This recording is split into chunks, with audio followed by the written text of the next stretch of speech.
perkara yang kamu kena ambil berat untuk final exam. Okay? So, dengar elok-elok, saya cuma bagi tahu sekali Ni yang tak masuk ni tak ada lah.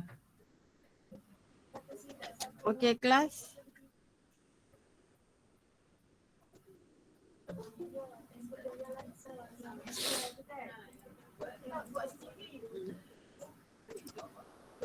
Sekejap saya buka.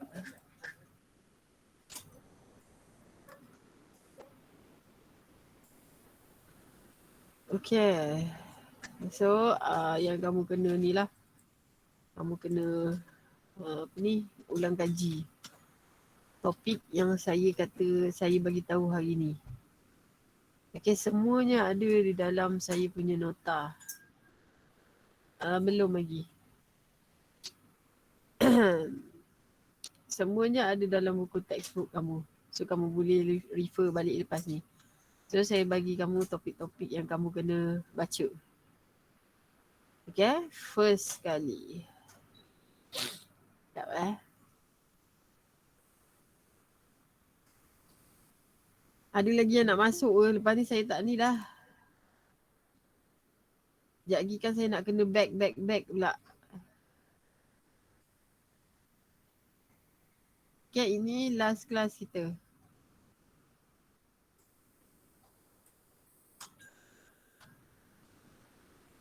Okay, now keluar tak dekat skrin masing-masing?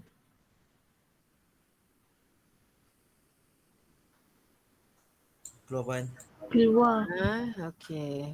Mula-mula untuk chapter 1 lah. Okay, chapter 1 ni kamu kena tekankan kepada apa ni? Contoh yang ni. Siapa yang bertanggungjawab ataupun apa bidang yang bertanggungjawab dalam perancangan selain daripada perancang bandar. Okay, so kamu kenalah senaraikan. So baca kat sini, selain daripada perancang bandar, perancangan juga dia akan melibatkan arkitek, akan melibatkan landscape arkitek, akan melibatkan property management. Ni semua saya dah terangkan dah sebelum ni tentang health officer, engineer. Okay? So kalau dia kata bidang yang terlibat, ni lah bidang yang terlibat. Tapi kalau dia tanya kamu agensi yang terlibat yang menyumbang kepada perancangan tapak, kamu kena senaraikan agensi. So baca betul-betul. Baca betul-betul soalan tu. Adakah dia nak suruh kamu bagi agensi ataupun bidang yang terlibat?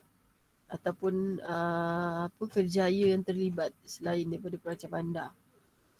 Selain daripada perancang bandar means tak termasuk perancangan bandar.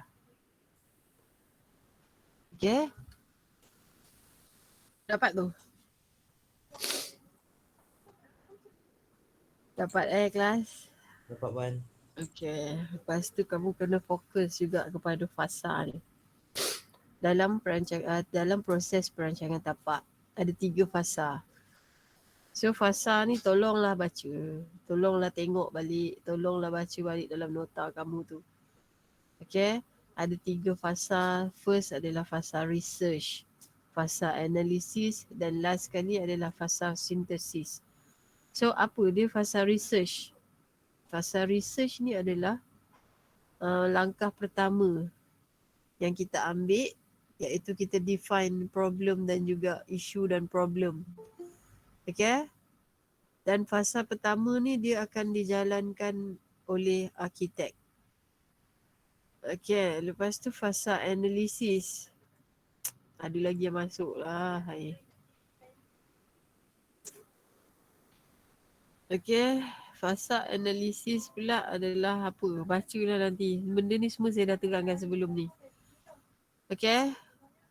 Cuma kamu kena ingat dalam proses perancangan tapak ada 3 fasa. So inilah fasa yang terlibat.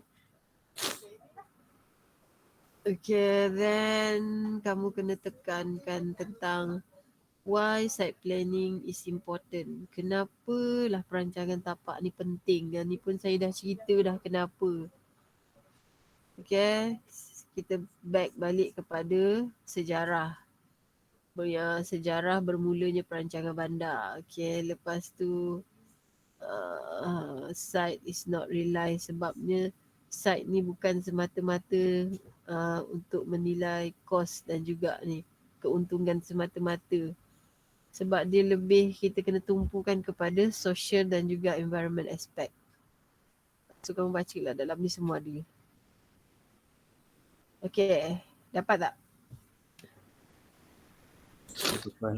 Dapat Okay, next. Kamu kena lebih memberi tumpuan kepada, sekejap.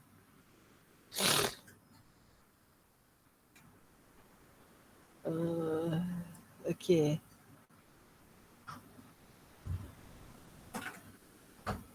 Cut and fill. Okay, apa itu cut? Cut adalah proses untuk remove soil. Maknanya cut adalah proses untuk kita buang tanah. Maknanya bukit yang tinggi tu kita tarah dia menjadi rata sebelum kita buat pembangunan. Itu proses itu kita panggil dia sebagai cut. Potong dan tambak. Okay? Potong adalah kalau perancangan kamu melibatkan kawasan tanah tinggi. Okay, bila kita nak bangunkan kawasan tanah tinggi, bila dah tak ada pilihan, kita tak boleh nak buat perancangan. Dah itu satu-satunya kawasan yang kamu nak rancang. Okay, nak tak nak kamu kena buat proses cut, proses potong. Okay, potong bukit. Itu kita panggil sebagai cut. Manakala proses fill adalah tambak. Tambak ni adalah proses di mana kita adding soil. Kita tambahkan tanah. Sebab apa kita nak berlakunya proses fill ni? Sebab apa? Sebab apa kita perlu tambak? Tak nak bagi tanah tu macam nak bagi padat. Untuk ratakan kawasan untuk ratakan kawasan yang kita nak bangunkan. Contohnya kalau kita buat rumah dekat kawasan sawah padi. Bila kamu buat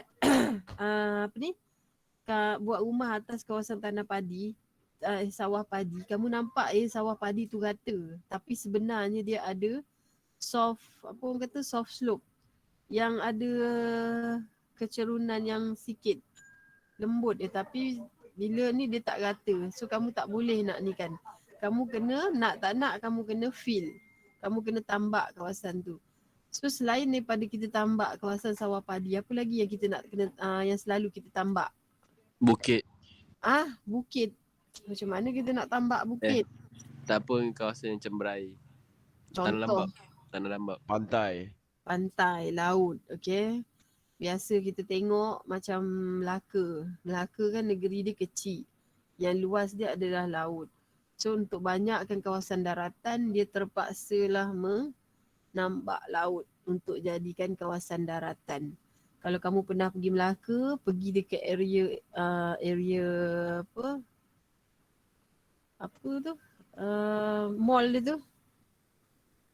Mahkota Parade ke? Mahkota Parade Dataran Pahlawan. Tu semua asalnya adalah laut yang ditambak. Okay, laut yang ditambak menjadi kawasan daratan. Okay, negara apa yang kamu rasa banyak melakukan tambakan laut ni? Negara apa? Venezuela. Singapura, okay. Singapura negara dia pun kecil sangat. Okay, untuk tambahkan daratan, dia banyak menambak laut. Okay. Itu adalah proses penambakan laut lah. Okay, Penang pun banyak juga berlaku penambakan laut. Dia lebih kurang negara-negara yang kecil, yang pulau-pulau. Sebab dia nak banyakkan kawasan daratan, so dia terpaksalah adding soil. Mana dia ambil soil-soil yang banyak-banyak ni, tanah yang banyak-banyak untuk dia untuk dia menjadikan lautan tu daratan. Dia ambil kat mana tanah tu? Daripada hasil cut. Daripada hasil cut. Okay, dia boleh kalau nak ambil hasil daripada kita cut tu kan, tapi sebenarnya tak cukup pun. Sebab kita nak menambak laut ni bukan nak pakai selori 2 lori tanah. Dia nak pakai tanah yang terlalu banyak. So, proses penambakan ni dia perlu beli ataupun import tanah daripada negara luar. Contohnya salah satu negara yang yang kita import tanah adalah Thailand. Okey, jelas tak tu? Jelas. Jelas Puan. Okey. Ini adalah proses cut and fill Tapi ada situasi di mana kamu perlu memilih antara cut and fill. Kamu rasa mana yang kamu nak pilih?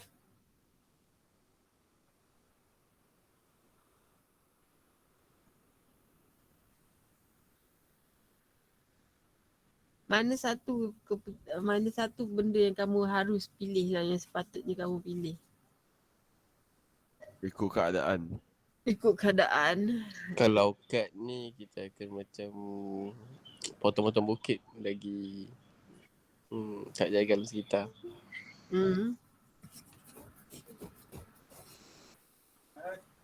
Lagi? Ada lagi?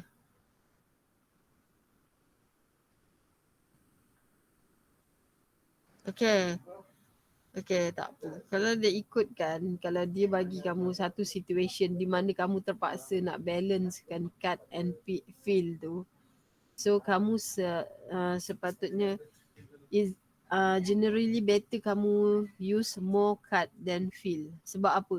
Sebab dia ada sebab dia kenapa kamu kena pilih memotong daripada menambak.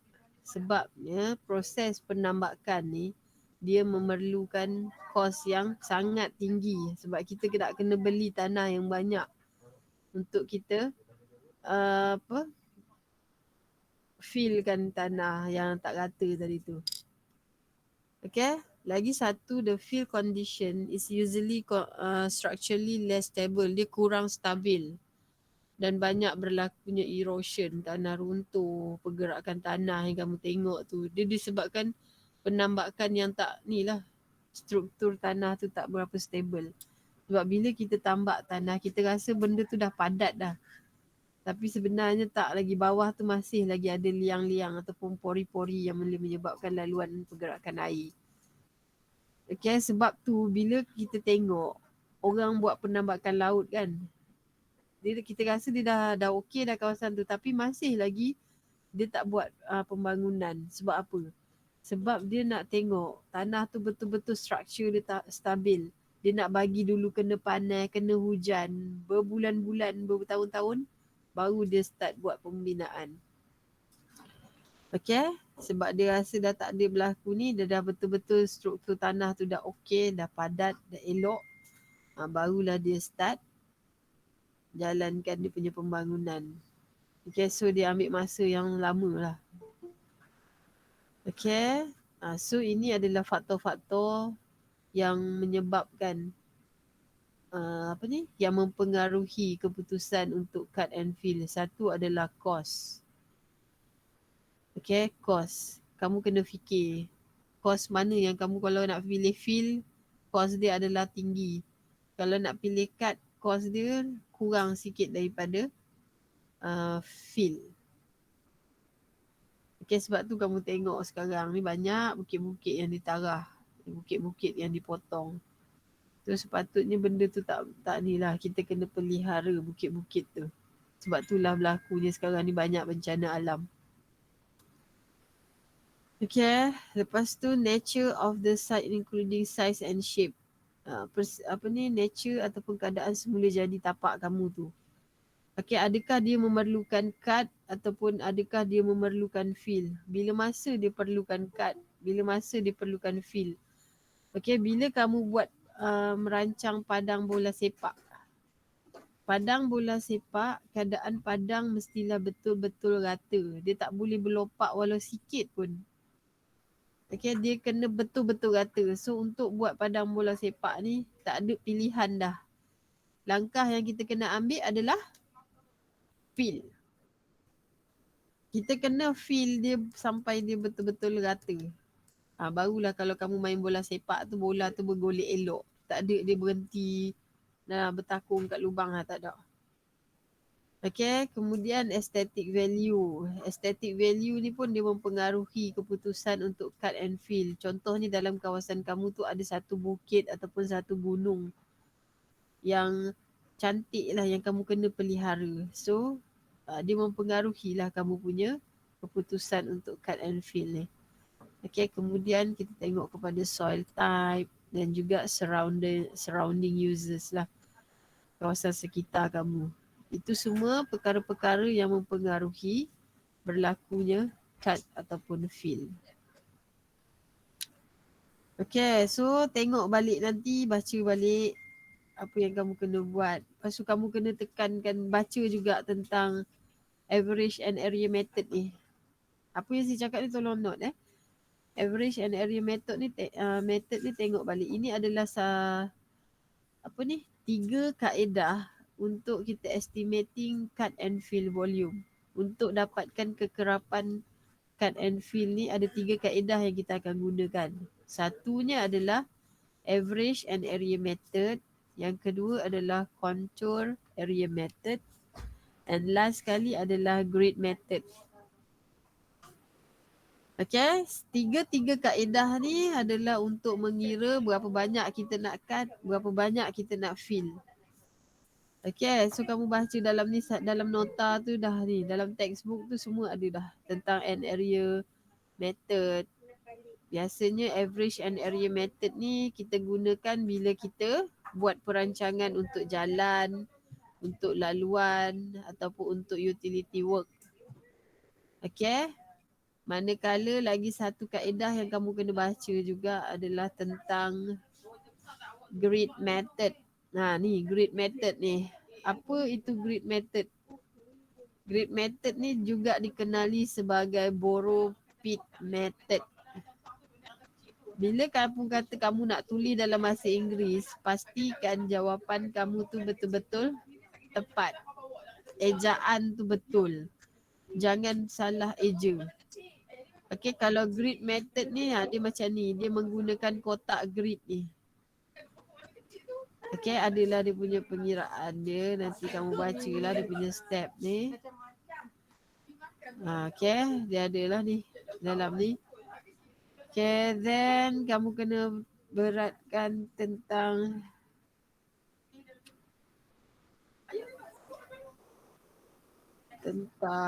greeneries. Ini tajuk dalam microclimate. Okay, kamu kena tengok kat sini.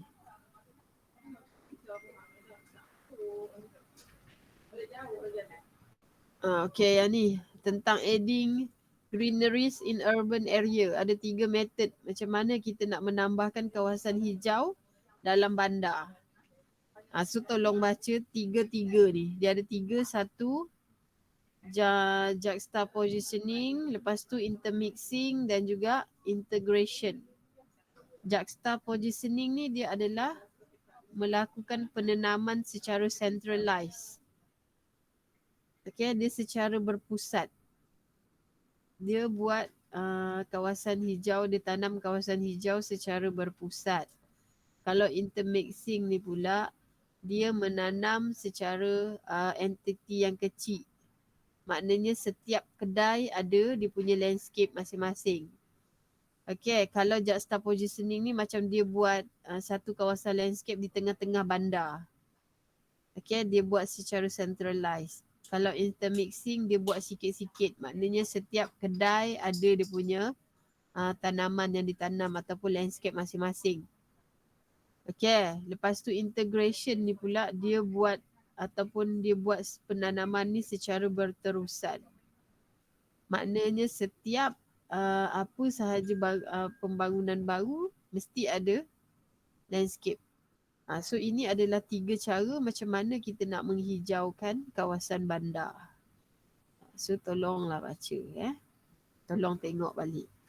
And last sekali adalah tentang GIS. Dalam ni ada apa itu GIS, apa kebaikan GIS. So bacalah tentang GIS ni. Okay. So itu saja. Itu saja yang kamu kena titik beratkan baca. Okay, dan kamu ada satu lagi assignment end of chapter. Kejap. Baru masuk. Okay, dan ini kamu kena hantar selewat-lewatnya 9 hari bulan. Yang ni kamu kena print So apa yang kamu kena buat? Sekejap.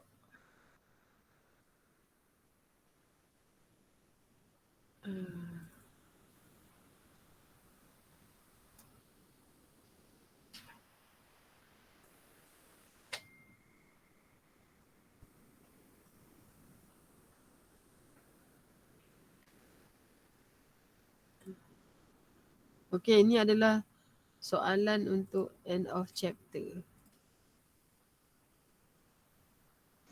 Tak nampak. Okay. Kejap.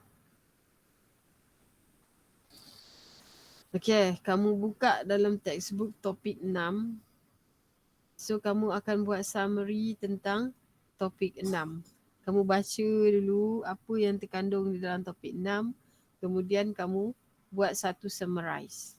Okay, kamu buat satu apa yang kamu faham tentang yang terkandung di dalam topik 6. So, dalam tu ada, dia akan dinilai dari segi isi, daripada logik dan juga daripada kreativiti kamu.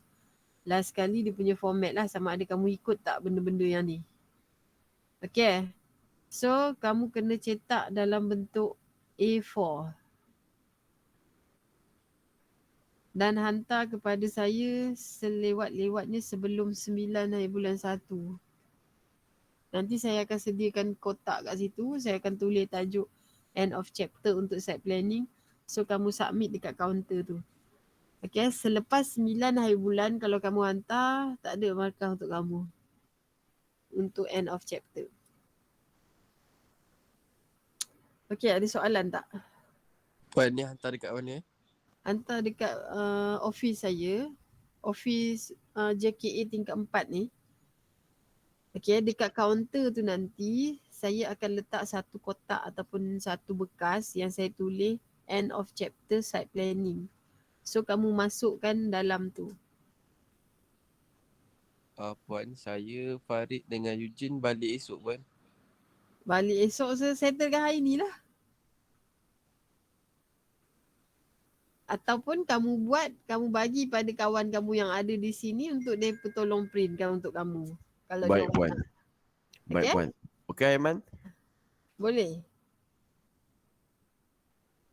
So tak ada alasan lah untuk kamu tidak menghantar. Okay. Boleh tak? Ada soalan nak tanya? Ada permasalahan yang nak diajukan dekat sini? Puan, Yes. yang summary ni kan puan Yes. nak dalam bentuk macam karangan saja ke ataupun Terpulang kepada kamu nak buat bentuk dalam macam mana bentuk sekalipun. macam-macam bentuk pun boleh lah puan. Tapi saya tak nak copy and paste daripada saya punya letak dalam kamu punya no. Saya nak yang kamu macam tulis kamu sendiri lukis gambar rajah ke, kamu lukis macam mind chart. Carta minda kan, yang ringkas-ringkas. So itu juga membantu kamu lah nanti nak jawab peperiksaan. Ni menaip ke ataupun tulis tangan puan? Terpulang. Kamu ya? rasa nak type. Nak rasa tulis tangan. Sebab yang ni adalah markah untuk usaha dan kamu punya kreativiti. Baik puan. Tapi saya lebih prefer kalau kamu tulis tangan ni. Nampak keikhlasan tu. Boleh puan. Okay, sebabnya bila kamu guna menaip ni, dia lebih kepada copy and paste ni. Saya tak nak kamu copy bulat-bulat nota saya. Dan saya tak nak refer yang lain. Toh hanya buka textbook saya dan topik 6. Okay. Ada soalan lain? Berapa muka surat? Muka surat sekurang-kurangnya tak nak lebih daripada 5 muka surat. Kalau kurang daripada 5 tak apa. Jangan lebih daripada 5.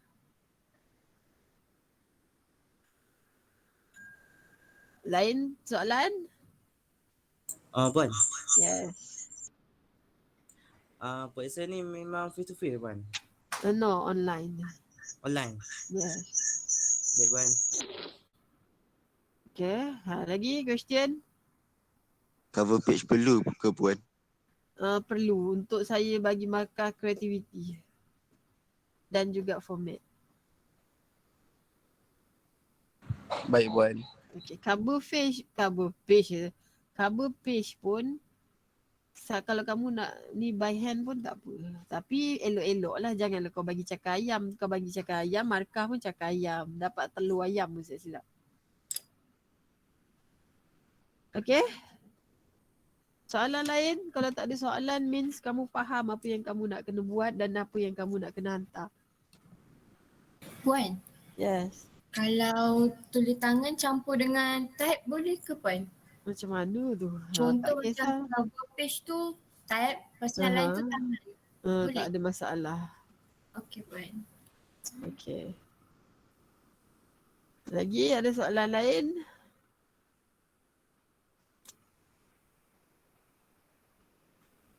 Tak ada soalan. Tak ada soalan. So kamu faham lah. Okay. Kotak tu saya akan letak kat situ bermula daripada hari ni. Ataupun besok sehinggalah 9 hari bulan saya akan ambil.